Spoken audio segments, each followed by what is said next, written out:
স্বামীজির পত্রাবলী থেকে পাঠ করছি। পৃষ্ঠা সংখ্যা 281। স্মৃতি মাইতি। 12ই জানুয়ারি 1895। আমেরিকা থেকে আলাসিঙ্গাকে লেখা পত্রের অংশ বিশেষ। তোমাদের জাতটা দেখাক যে তারা কিছু করতে প্রস্তুত। তোমরা ভারতে যদি এরূপ কিছু করতে না পারো তবে আমাকে একলা কাজ করতে দাও।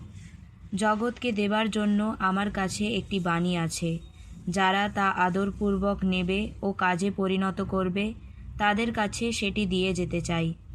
কে বা কারা সেটি নেয় আমি গ্রাহ্য করি না। যারা আমার পিতার কার্য করবে তারাই আমার আপনার জন। যাই হোক, আবার বলছি, এই জন্য বিশেষভাবে চেষ্টা করো, একেবারে ছেড়ে দিও না। আমার নাম খুব বড় করতে হবে না। আমি দেখতে চাই আমার ভাবগুলি যেন কাজে পরিণত হয়।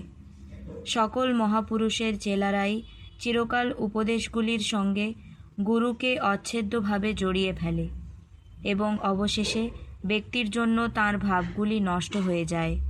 শ্রীরামকৃষ্ণের শিষ্যগণ যেন এই প্রকার না করেন, এ বিষয়ে তাঁদের সর্বদাই সাবধান থাকতে হবে। তোমরা ভাবগুলির জন্য কাজ করো, ব্যক্তির জন্য নয়। প্রভু তোমাদের আশীর্বাদ করুন। জয় স্বামীজি।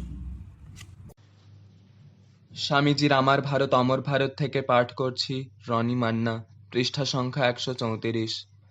এসো, মানুষ হও।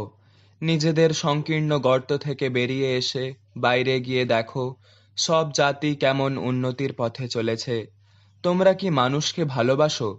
তোমরা কি দেশকে ভালোবাসো? তাহলে এসো, আমরা ভালো হবার জন্য, উন্নত হবার জন্য প্রাণপণে চেষ্টা করি। পেছনে চেও না। অতি প্রিয় আত্মীয় স্বজন কাঁদুক, পেছনে চেও না, সামনে এগিয়ে যাও। ভারত আত্মা অন্তত সহস্র যুবক বলি চান। মনে রেখো, মানুষ চাই, পশু নয়। জয় স্বামীজি। স্বামীজির আমার ভারত অমর ভারত থেকে পাঠ করছি। অঙ্কুশ্রী শাসমল, দ্বাদশ শ্রেণী। পৃষ্ঠা সংখ্যা 73। বেদান্তের সিদ্ধান্তই এই, আমরা বদ্ধ নই, আমরা নিত্যমুক্ত। শুধু তাই নয়, আমরা বদ্ধ এ কথা বলা বা ভাবাই বিপজ্জনক। ওই রকম ভাবা ভুল, নিজেকে নিজে সম্মোহিত করা মাত্র। যখনই তুমি বলো আমি বদ্ধ, আমি দুর্বল, আমি অসহায়, তখনই তোমার দুর্ভাগ্যের আরম্ভ। তুমি নিজের পায়ে আর একটি শিকল জড়াচ্ছ শুধু। এরকম বলো না, এরকম ভেবোও না।